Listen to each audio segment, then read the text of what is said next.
Let's break down 3 wide receivers and 3 running backs that have some sneaky upside going into week 13 of the fantasy season and go over the best streaming options at quarterback and tight end as we approach the week. All right, let's kick the video off with Devaughn Vele of the Denver Broncos, a player who in the past couple weeks has given you a double-digit performance in every game for 3 straight weeks. He's been very involved in this passing game for the Denver Broncos. He has at least 4 catches in 3 straight games, 13.9 points in week 10, 10.6 in week 11, and 14 fantasy points in week 12, his best mark on the entire season. He had some kind of like splashes early in the season, weeks 1 and week 6, and was banged up and wasn't very involved for a couple weeks, but he's really come back onto the scene in the past 3 weeks as the Broncos passing attack has gotten even better as the season has progressed, and the coaching staff has come out and continued to say they want to continue to get Vele more involved, and he has made the most out of those opportunities. We've kind of been looking for a wide receiver behind Courtland Sutton to step up in this passing attack that looks great with Bo Nix at quarterback, right? And Marvin Mims has had some splashes, Troy Franklin's had some splashes, little Jordan Humphrey's had some splashes, but the most consistent wide receiver has been Devaughn Vele. At the time I'm recording this, he still sits at just 14% rostered. I know we got no teams on bye week, so the waiver wire wasn't as dire this week. And some people not paying as close of attention because it's a holiday week and everything. But Vele is a strong start this week. He does have an inconvenient bye week in week 14. And then after the bye, he gets the Colts, the Chargers, the Bengals. 2 of those matchups are very good against the Colts and the Bengals, and the Chargers defense hasn't been as good as of late. So Vele could be a flex option to wrap up the fantasy season as well. So if he's out there and available and you're looking for somebody to throw in, Devaughn Vele could be your guy this week, and I think he's got a lot of sneaky upside in this matchup against the Browns, giving up the 24th most fantasy points to wide receivers in week 13. So he's basically the definition of a sneaky start going into week 13. All right, next up is Marquez Valdes-Scantling. Remember him, right? He was on bye week in week 12. But before the bye week, he had 16 or more fantasy points in 2 straight games and 3 touchdowns in 2 straight games. Listen, there's still plenty of risk involved with MVS, but who is the other wide receiver on the New Orleans Saints? There's nobody here. There's nobody. MVS, even if the volume is low, he's going to be involved. I mean, he got Mason Tipton was a healthy scratch in the last game the Saints played. Maybe he's good to go this week. Cedric Wilson, also a healthy scratch. I mean, who even plays wide receiver for the Saints anymore? I don't know. Olave's on IR. Shaheed's on IR. It's just Alvin Kamara, Taysom Hill, MVS. So go out and get MVS. He still sits at 36% rostered. If you need a flex option this week, he has a great matchup against the Rams, giving up the 21st most fantasy points to opposing wide receivers. We know the Saints are going to throw the football a bit with Derek Carr. They've done it over the past 2 games, and Derek Carr has not been that bad over the past 2 games with at least 248 passing yards and 2 passing touchdowns in each of his last 2 games. So if you need a flex option, MVS is probably out there on the waiver wire sitting at 36% rostered. Brings plenty of upside to the table. Sure, there's a boom or bust element to this one, and the volume wasn't crazy in his last 2 games. But if you need help at wide receiver, MVS has tons of sneaky upside going into week 13. All right, bring on the hateful comments. The last wide receiver I want to talk about is Quentin Johnston of the LA Chargers, who's going to get dropped in leagues. Still sits at 65% rostered. 5 targets, 0 catches. The trash can goose egg game out of QJ in week 12 in a smash matchup against the Ravens. But listen, QJ double digits in the 3 previous games before that. I think this was a mental game. Once he dropped 1, it was just like he completely checked out. It was bad, don't get me wrong, and I was expecting another double-digit type performance out of QJ in week 12, as many of you guys know, right? But nonetheless, it's another great matchup this week against the Atlanta Falcons, giving up the 28th most fantasy points to the wide receiver position. And if Quentin Johnston's still hanging around on your roster, I do think that he is a viable option this week. I know we got some shaky situations out there. Is Brock Purdy going to play? How's that going to affect the Niners wide receivers? You got Josh Downs banged up. There's not as many injuries, right? There's no bye weeks this week, but maybe you're in a position where you need to look at your bench for some options, and I think that Quentin Johnston could absolutely bounce back this week. So not expecting a crazy high ceiling or anything here, but 10 or 12 fantasy points in this matchup against the Falcons, I really think could happen. I think he could end up scoring a touchdown in this game as well. Don't forget 3 touchdowns between weeks 9 and 11. This is a very good matchup for Quentin Johnston on the road here. This Falcons secondary does not scare me whatsoever. So if you own QJ and you're in a spot where you need some sneaky upside, I think you can get it done. All right, and we got to talk about my favorite player of all time, and that is Rachaad White of the Tampa Bay Buccaneers. Listen, everybody's down on Rachaad White again, okay? It took 1 week. You know, all the Bucky Irving truthers are coming out, and all the Rachaad White haters are coming out, and that's fine. Bucky Irving balling out, man. But Bucky Irving's your RB24 in fantasy. Rachaad White's still the RB27. We date back to week 7. We have double digits in every single game for Rachaad White. And that same stretch, double digits in every game but one for Bucky Irving. When you really take the numbers and put them side by side for White and Bucky Irving, since week 7 of the season, they're not that different overall. You had a 29-point performance in week 7 for White, which kind of balances out the 27-point performance that Bucky had in week 12. But ultimately, kind of the weeks before that were a little bit better for Bucky, as White hit double digits twice, and Bucky Irving hit double digits 3 times in that stretch. But ultimately, both have been great. And what I think a lot of people really need to understand is that Rachaad White, although the volume was lower this past week, he did score the touchdown, which was good to see. And the passing game involvement wasn't quite there, which is what we're used to seeing out of Rachaad White. He was still very involved, and he was still far more involved than Sean Tucker. I know Tucker came in, got 2 goal line touches, had a touchdown and a fumble. I think that fumble is going to end up hurting him in this split, but we'll find out. And at the end of the day, this is the Carolina Panthers. They give up the most fantasy points to opposing running backs. So if you own Rachaad White, just don't overthink this one. He's a great flex option this week. So many people are just set on benching Rachaad White this week, forgetting about him. It's Bucky Irving's backfield, all that stuff. And I think Bucky Irving's going to have a huge game this week. Don't get me wrong.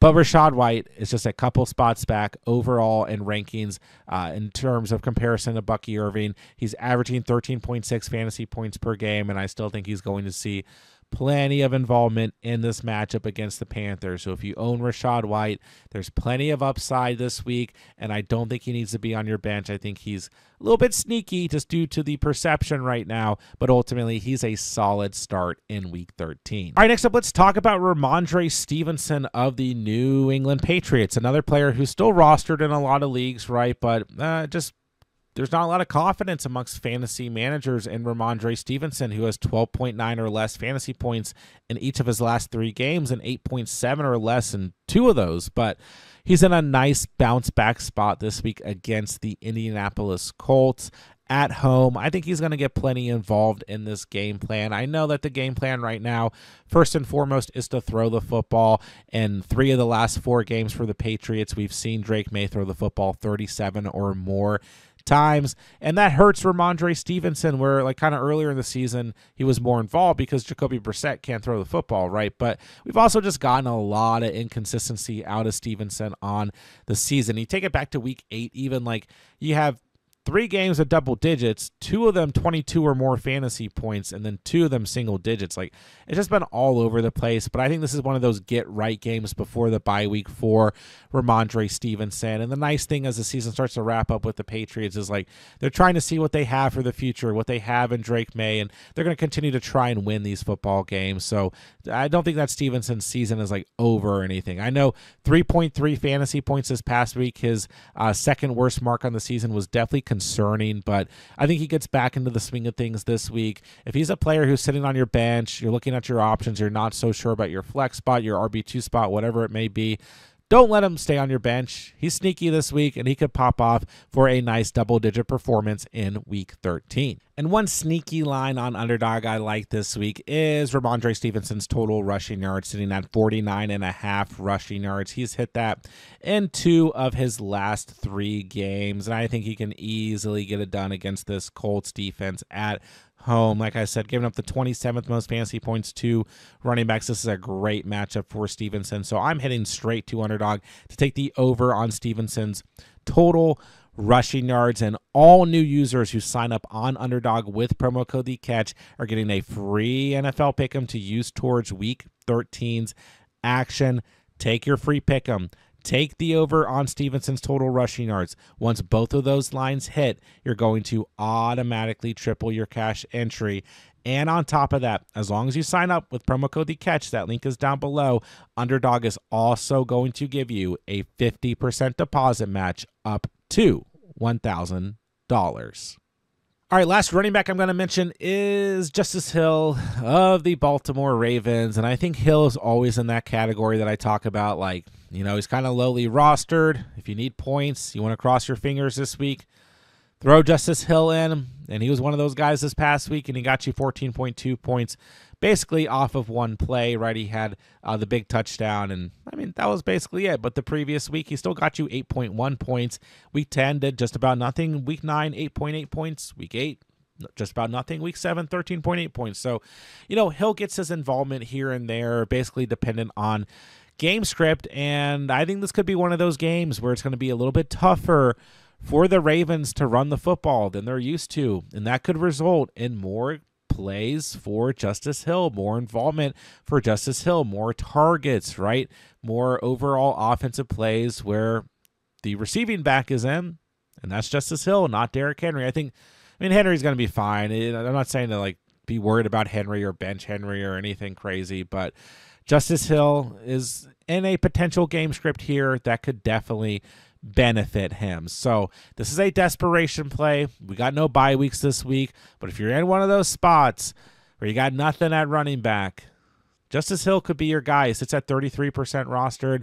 If you're going to cross your fingers on anybody and hope for some upside, Justice Hill, a little bit sneaky here in Week 13. All right, very quickly, let's go down our streaming options at quarterback and tight end, and let's kick it off with Russell Wilson. A bad game in Week 12 in the snow against the Browns. A bad game the previous week against the Ravens. But this is a get-right type matchup on the road here against the Cincinnati Bengals, giving up the 29th most fantasy points to opposing quarterbacks. I think Russ can easily get back to like the 18, 19-point mark in this matchup. The Bengals are not good against opposing wide receivers, expecting a good game out of Pickens. And as you guys see at the bottom of the screen, they're also not good against opposing tight ends. So we can knock that one out right now as well. I think Pat Freiermuth is a very good streaming option as well. Russ sits at 43% rostered. Freiermuth sits at 44% rostered. Freiermuth has 9.9 or more fantasy points in 2 of his last 3 matchups, and the Bengals give up the 30th most fantasy points to opposing tight ends. So if you need a last-minute spot play at quarterback or tight end, Russell Wilson, Pat Freiermuth both have fantastic matchups here in Week 13 and are very viable streaming options. Now, we've been talking about Will Levis quite a bit lately as a kind of sleeper, like league winner type quarterback. Call me crazy, but he has one of the best remaining strength of schedules of any quarterback. So if you're in a double quarterback super flex format and Levis is out there, take a strong look. If you're very desperate in a single quarterback league, he sits at 17% rostered. I had to stream him last week in a league where I had Brock Purdy and Joe Burrow, and that was it. Nothing else out there, or at least nothing else out there that I felt enough confidence in. So I streamed him against Houston. He got me 17 fantasy points. He has 16 or more fantasy points in 3 straight games. It's just a floor play. There's not a lot of upside. There's still turnover problems with Will Levis, but he gets Washington giving up the 19th most points to quarterbacks. It's okay. Then he gets Jacksonville, Cincinnati, Indianapolis, and Jacksonville again. So listen, call me crazy, but Will Levis is going to have some nice opportunities as we begin to wrap up the season. Hopefully he doesn't implode on them. But nonetheless, let's look at Bryce Young, who, listen, he's been playing much better football. Kudos to Bryce Young. He's looked much better since getting benched, right?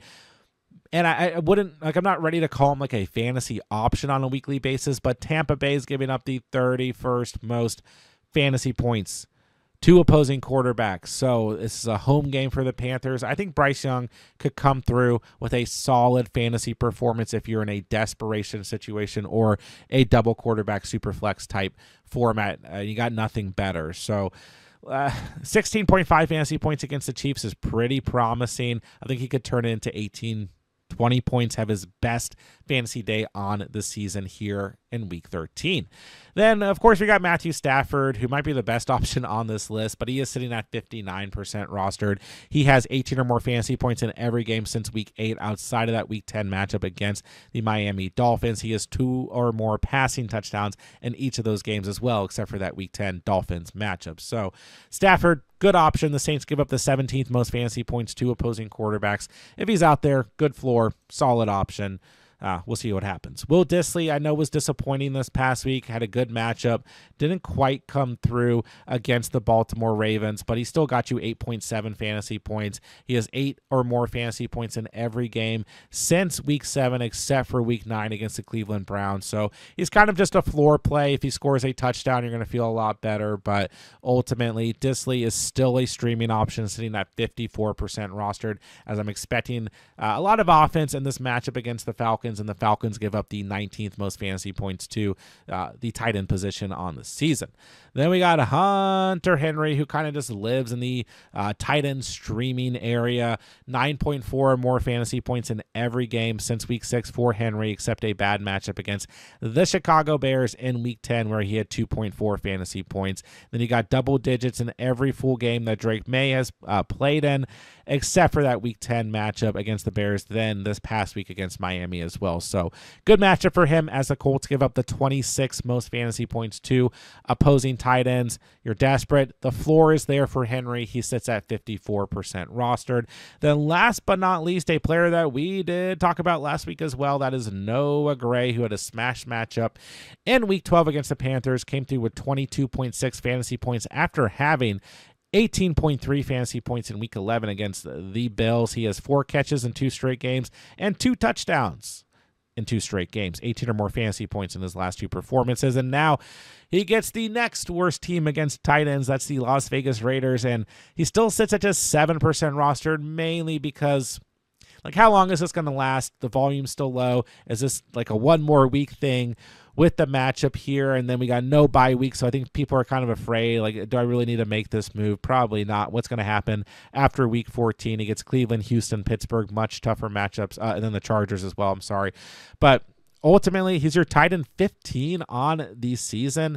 If you need a play this week, Noah Gray is as good as it gets. Like I said, the Raiders give the 31st most fantasy points to the tight end position. And if you're worried about, like, Kelsey taking that away, Kelsey had 12 points this past week, and Noah Gray still came through. And even in the previous week, Kelsey didn't have a great game whatsoever, but he still had 4 targets. So there is volume to go around here. Don't forget, we don't have, like, the best wide receiver room in the world when it comes to the Chiefs. So we'll see what happens here. But Noah Gray looking like a solid streaming option at tight end once again in week 13. That'll do it for today's video. There are your sneaky starts going into week 13 of the fantasy season, as well as your best streaming options at quarterback and tight end.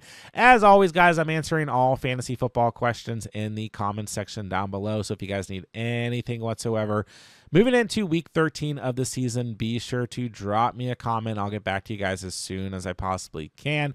And as always, most importantly, make sure you guys are subscribed to the channel, because we're going to have everything you could possibly need to help you guys dominate each and every week of the fantasy season as the season begins to wrap up here. So make sure you don't miss out on any of the content by subscribing to the channel. And with that, I'll say thank you guys so much for watching and or listening. And remember, you saw it here on The Catch.